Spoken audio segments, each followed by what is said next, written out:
समीकरण को संतुलित कैसे करते हैं। ठीक है, ये मैं आपको सिंपली एक ऐसी ट्रिक बताऊंगा जो हमेशा आपके पास सभी समीकरण में एप्लीकेबल होगी। एक ऐसी ट्रिक बताऊंगा जो सभी समीकरण को संतुलित करने के लिए एप्लीकेबल होगी। ठीक है, जिससे सभी समीकरण संतुलित हो जाएंगे। ठीक है, पहली बात। अब जब हम ऐसी बात कर ले रहे हैं तो उसके लिए कैसे हम अप्लाई करेंगे कि भाई इसमें आपके पास एटम वगैरह परमाणु वगैरह क्या काउंट नहीं करना है, किसी के परमाणुओं की संख्या को काउंट नहीं करना है, बस सीधा रूल लगाना है। जो रूल मैं बता रहा हूं उसी रूल के आप जरिए सारे के सारे समीकरण को आप सॉल्व कर लेते हैं। 2-3 एग्जांपल मैं लेकर के आपको करवा दूंगा। ठीक है, एनसीईआरटी के आपके पास, जैसे मैं कहूं कि मेरे पास Fe, मैं अवस्था नहीं लिख रहा हूं, अवस्था आप अपना लिख लीजिएगा। Fe H2O Fe3O4 plus H2, ये हमारे पास में। अब आपको नहीं पता है कि यहां पास में कितना होना चाहिए, 3, 2 जो भी होना चाहिए, यहां पास कितना होना चाहिए जी।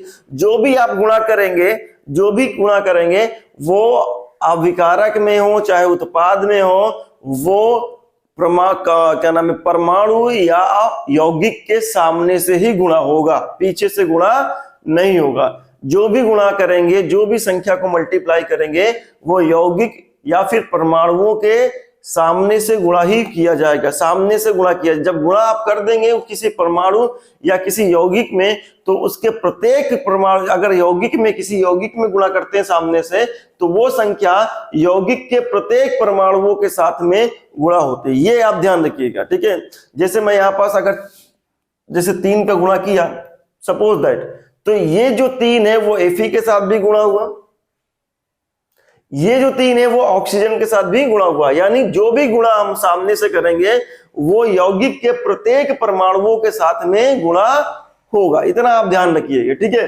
तो हमें यहां पास क्या करना है, संतुलित करने के लिए कोई भी परमाणुओं की संख्या काउंट नहीं करनी, कोई भी कुछ नहीं करना है, सीधा गुणा करना है। अब आपको यह भी नहीं पता है कि हम कितना गुणा करें, किसके साथ कितना गुणा करें, तो उसके लिए एक सिंपल ट्रिक है। आप जो भी आप समझना चाहते हैं कि भैया हमने यहां पास कितना करना है, कुछ नहीं जानते हैं, तो A मान लीजिए। एक आप सामने की तरफ से नंबर मानते चलिए कि आप कितना कितना गुणा कर रहे हैं, A B C और ये D।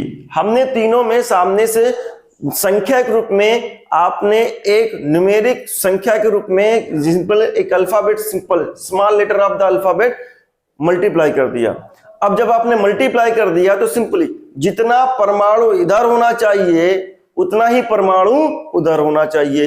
ये आप ध्यान रखिए, जितना प्रत्येक का परमाणुओं की संख्या इधर होनी चाहिए उतनी ही प्रत्येक के परमाणुओं की संख्या उधर होनी चाहिए। तो हमने क्या किया, इधर Fe के कितने परमाणु हैं, गुणा होगा आपके पास में, कितने परमाणु हैं A, यही परमाणुओं की संख्या उधर भी होनी चाहिए। तो इधर कितने हैं,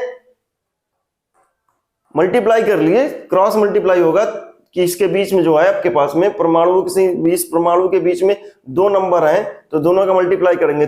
3 इंटू सी, कितने Fe हैं इधर, इधर है 3C। ठीक है, अब 3C इधर है, हमने तो Fe काउंट कर लिया। अब जब हाइड्रोजन की तरफ, इधर hydrogen 2B, 2 into B, 2B hydrogen है। ठीक है, ये Fe हो गया, हाइड्रोजन 2B हाइड्रोजन है, उधर हाइड्रोजन कितना है 2D हाइड्रोजन है। ठीक है, अब ऑक्सीजन, ऑक्सीजन 3 ही परमाणु होते हैं आपके पास ऑक्सीजन, इधर कितने ऑक्सीजन है, 1 इंटू B, 1 इंटू B मतलब ओनली B। उधर कितने ऑक्सीजन है 4 इंटू C, सबे 4 इंटू C, 4C। ऑक्सीजन की संख्या उधर 4C है, इधर क्या है केवल B है। तो हमने सभी परमाणुओं के इधर के परमाणुओं की संख्या उधर के परमाणुओं की संख्या के साथ क्या कर लिया, बराबर कर लिया। अब क्या करना है, सिंपल, ये बेसिक बहुत अच्छी ट्रिक है, समझ लीजिए। कभी भी आप इसमें संतुलित करिए, हो जाएगा, कभी आप फंसेंगे नहीं। ठीक है, तो कोई भी संख्या आप 1 मान लीजिए, माना आपके पास में C is equal to 1, C is equal to 1। C की संख्या हमने 1 माना, तो जैसे सी की संख्या हमने 1 माना तो ए की संख्या कितनी निकल के आई, 3 इंटू 1 सी। अब अगर हमने ए को 3 माना है तो ए को 3 मानते हैं, तो यहां देखिए सी की संख्या 1 मानते हैं तो बी की भी संख्या क्या निकल के आई, बी की संख्या क्या निकल के आई 4। ठीक है, उसके बाद हमने बी पता कर लिया, ए पता कर, सी को 1 मानते ही सारी जगह जहां जहां सी है वहां वहां 1 कर दीजिए, आपको कुछ ना कुछ संख्या रिलेट में मिल जाएगी। जैसे आपने b को 4 लिया, b यहां पास 4 रखिए, जैसे आप b 4 मिल गया तो 4 रखते ही आपको d को भी क्या मिल जाएगा, 4 मिल जाएगा, d भी क्या मिल गया, 4 मिल गया। तो a b c d, a मिल गया, 3b मिल गया, 4c मिल गया, 1d मिल गया, 4, चारों तो आपके पास अल्फाबेट पता चल गए। जब चारों अल्फाबेट पता चल गए तो फाइनल आपके पास समीकरण कितना हो जाएगा, a की वैल्यू 3 यानी 3fe प्लस b की वैल्यू 4 तो 4h2o, c की वैल्यू 1 तो Fe3O4 प्लस d की वैल्यू 4h2। ठीक है, इस तरीके से ये समीकरण क्या हो गया, संतुलित हो गया।